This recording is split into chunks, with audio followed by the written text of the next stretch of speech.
83 daily news मध्ये आपले सर्वांचे हार्दिक स्वागत।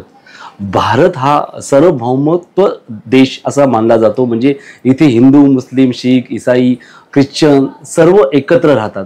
आपण पाहू शकता की महाराष्ट्रामध्ये गणपतीचा उत्सव सुरू आहे आणि याच गणपती उत्सवामध्ये आपण ठाण्यामध्ये आहोत आणि ठाणे शहरामध्ये जे रुस्तमजी बिल्डिंग आहे तिथे आपले आसिफ खान म्हणजे ते बघा नाव सांगतायत, आसिफ खान म्हणून नाव सांगतायत आणि त्यांच्या घरी आपण पाहू शकता की गणपती बाप्पा ते 7 वर्षापासून विराजमान आहे, म्हणजे 7 वर्षापासून ते हा फेस्टिवल सोहळा हे करतात, उत्सव साजरा करतात। आपण त्यांच्याकडनं जाणून घेऊया की ते कशा पद्धतीने एक मुसलमान व्यक्ती, म्हणजे भारतीय मुसलमान व्यक्ती असून सुद्धा ते कशा पद्धतीने साजरी करतात गणपती बाप्पा, ते आपण त्यांच्याकडनं जाणून घेऊया। ताई या। नमस्कार, माझं नाव आसिफ खान आणि आमच्या घरात मागचे 7 वर्ष आम्ही गणपती बसवतोय। 1.5 दिवसाचा गणपती, आधी सुरुवातीला तो 3 वर्षाचा म्हणजे नवसाचा गणपती होता आमचा। 3 वर्ष कंप्लीट झाल्यानंतर स्टोरी अशी होती की 3 वर्ष कंप्लीट झाल्यानंतर तिचं नवस पूर्ण झालं मॅडमचं आमच्या, मग आम्ही 4थ्या वर्षी गणपती नाही ठेवला। 4थ्या वर्षी काय झालं की न ठेवल्यामुळे ती थोडी नाराज होती। खाली ती म्हणजे शॉपिंगसाठी गेली असताना भाजी मार्केटला तिला एक वांग्याचं म्हणजे आमच्या घरी गणपतीचं रूप म्हणजे वांग घरी आणलं, त्या वांग्यात म्हणजे पूर्ण त्याचं रूप जे होतं ना पूर्ण गणपती सारखं होतं।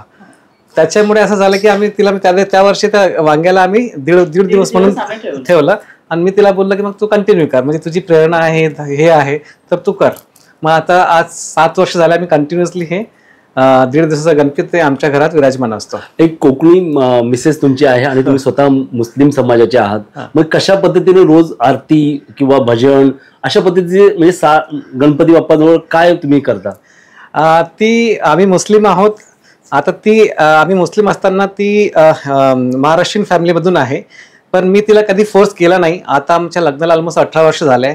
मी तिला बोललो की तू तुझ्या धर्माप्रमाणे वाग, मी माझ्या धर्माप्रमाणे वागू। आम्ही तिला सगळं काही म्हणजे सूट दिलेली आहे। आता गणपतीच्या वेळेस कसं असते की ती थोडी एकटी पडते, मग आम्ही तिला आमचे पूर्ण फॅमिलीची प्रत्येक व्यक्ती म्हणजे बाप्पांच्या आगमनापासून विसर्जनापर्यंत आम्ही तिला पूर्ण सपोर्ट करतो, सो दॅट शी कुड नॉट फील अलोन। म्हणजे तिला असं वाटायला नाही पाहिजे की म्हणजे तिच्यासोबत कोण नाही। आणि 1.5 दिवसाच्या गणपतीला कसं असतं की मोठा प्रॉब्लेम म्हणजे त्याच्या घरची मंडळी पण जे असतात रिलेटिव्ह आमचे येऊ शकत नाही। मग आता आम्ही सगळं काही हँडल करतो, म्हणजे आगमनापासून आणि आरती वगैरे। फक्त आरतीमध्ये आम्हाला म्हणजे बाहेर नाहीये, तर आम्ही म्हणजे डीजे आणि ऑडिओचा सपोर्ट घेऊन ते कम्प्लीट करतो आमचं। तुम्ही विधिवत पूजा करता? हो करतो। हा ना। आणि किती वर्षापासून हे साजरी करतात तुम्ही? 7 वर्ष झाले। आणि कशा पद्धतीने म्हणजे साजरी करता ते सांगा। म्हणजे आम्ही प्रॉपर भटजी वगैरे येऊन आमचं प्रस्थापना करतात।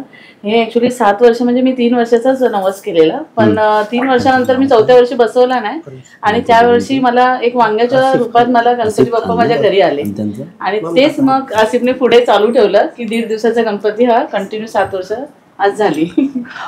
तरी आपण पाहत असाल की आसिफ खान आणि ममताजी या दोघं जण आपल्या संपूर्ण परिवारासहित गणपती उत्सव हा साजरा करतात। आपण त्यांचे अभिनंदन करूया। गणपती बाप्पा मोरया।